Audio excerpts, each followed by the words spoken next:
Mahakumbh horror story. आज की ये कहानी थोड़ी अलग है क्योंकि इंडिया के सबसे बड़े मेले महाकुंभ के बारे में है।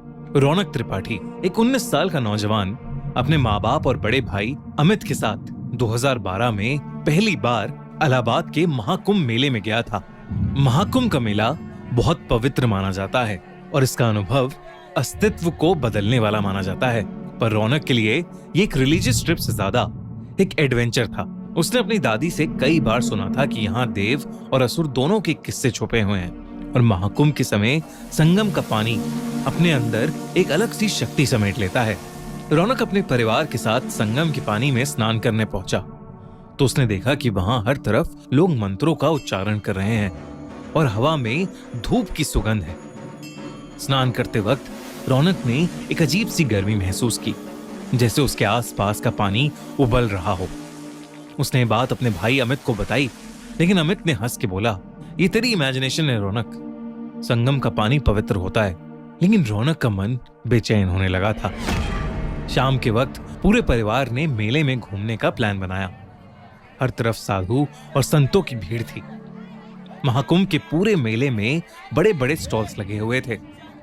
तभी रौनक की नजर एक अलग से दिखने वाले साधु पर पड़ी, जो एक कोने में बैठा था।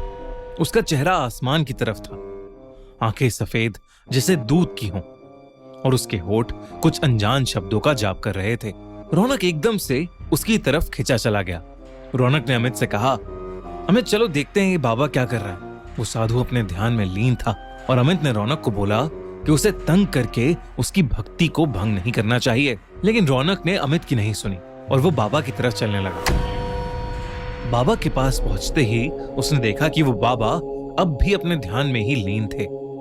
उसने उन्हें 2-3 बार आवाज लगाई पर उन्होंने कोई भी जवाब नहीं दिया।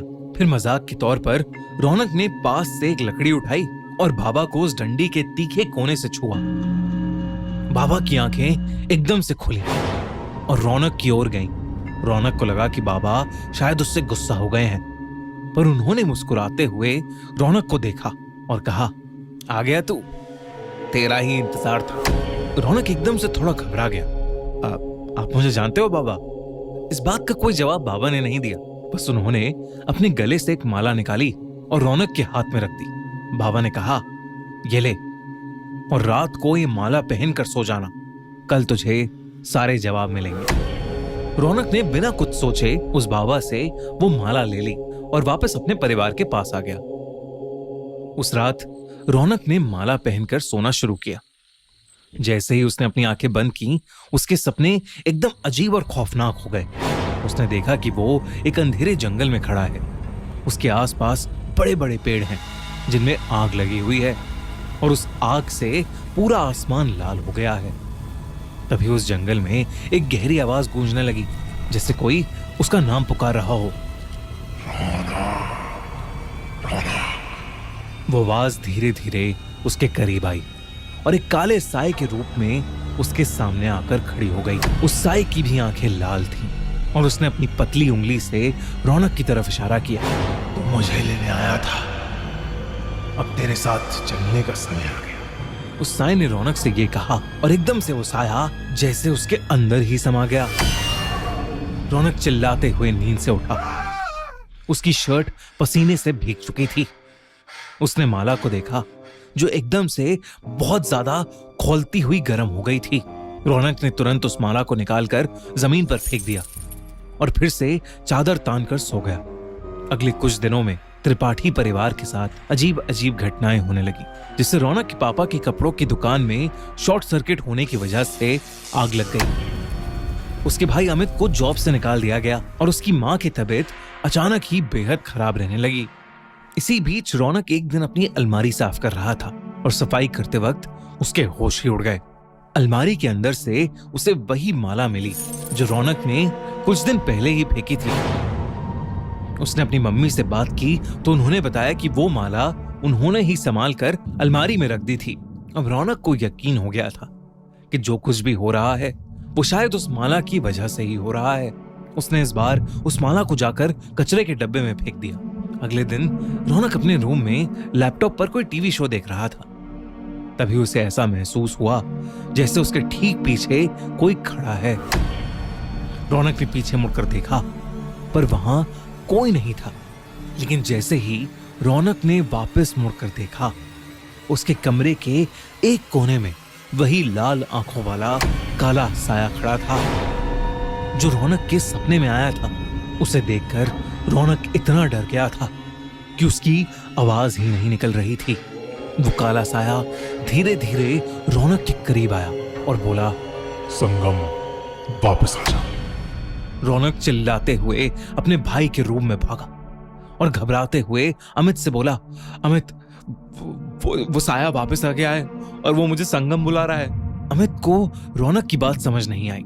उसने उसे समझाया कि ये सब रौनक का वहम है और वो उसे कल सुबह मंदिर ले जाएगा, जिससे शायद उसका डर दूर हो जाएगा। पर रौनक उस रात सहम गया था। अगले दिन सुबह वो बिना किसी को बताए बस में बैठकर इलाहाबाद के लिए निकल गया। बस रात को चाय पीने के लिए रुकी। चाय पीकर जैसे ही रौनक ने वॉलेट निकालने के लिए अपना बैग खोला, उसकी रूह कांप गई। रौनक के बैग में वही माला पड़ी हुई थी। रौनक ने एक लंबी सांस ली और खुद को समझाया कि वो महाकुंभ जाकर उसी बाबा से मिलेगा और सब कुछ ठीक कर लेगा। और वो पैसे देकर बस में जाकर बैठ गया। पूरे सफर में रौनक को महसूस होता रहा कि वो काला साया कहीं ना कहीं उसी के साथ है, बिल्कुल उसके करीब। अगली सुबह महाकुंभ पहुंचकर रौनक सीधा भागकर उस मेले में उस बाबा को ढूंढने लगा। और जैसे ही वो बाबा उसे दिखे, वो उनके चरणों में जा गिरा और फूट फूट कर रोने लगा। उस बाबा ने गुस्से में उससे कहा, मूर्ख, अब क्यों आया है मेरे पास? तूने एक साधु की आराधना भंग की थी, अब तू उसका दंड भुगत। रौनक के आंसू रुक ही नहीं रहे थे और वो अपनी गलती समझ गया था। उसने उस साधु से रो रो कर माफी मांगी। कुछ समय बाद उस साधु को रौनक पर दया आ गई और उसने रौनक से माला वापस लेकर अपने गले में डाल ली। अचानक ही रौनक को माला के जाने के बाद बहुत हल्का सा महसूस होने लगा। रौनक ने देखा कि वो काला साया बाबा के सर के ऊपर खड़ा है और कुछ ही देर में वो बाबा के अंदर ही समा गया। उस दिन रौनक ने एक बार फिर महाकुंभ में स्नान लिया और वो समझ गया कि कभी किसी भक्ति में लीन साधु को डिस्टर्ब नहीं करना चाहिए। घर आकर उसने सब कुछ अपने परिवार को बताया। धीरे धीरे उसके परिवार पर आई प्रॉब्लम्स भी दूर होती चली गईं। रौनक और उसकी फैमिली इस साल प्रयागराज में हो रहे महाकुंभ में फिर से जा रही है। आप में से कितने लोग महाकुंभ के बारे में जानते हैं? और अगर हाँ, तो कितने लोग महाकुंभ में जाने का प्लान कर रहे हैं? हमें कमेंट सेक्शन में जरूर बताइए। और अगर आपको ये कहानी अच्छी लगी तो हमारा चैनल सब्सक्राइब करना बिल्कुल मत भूलना।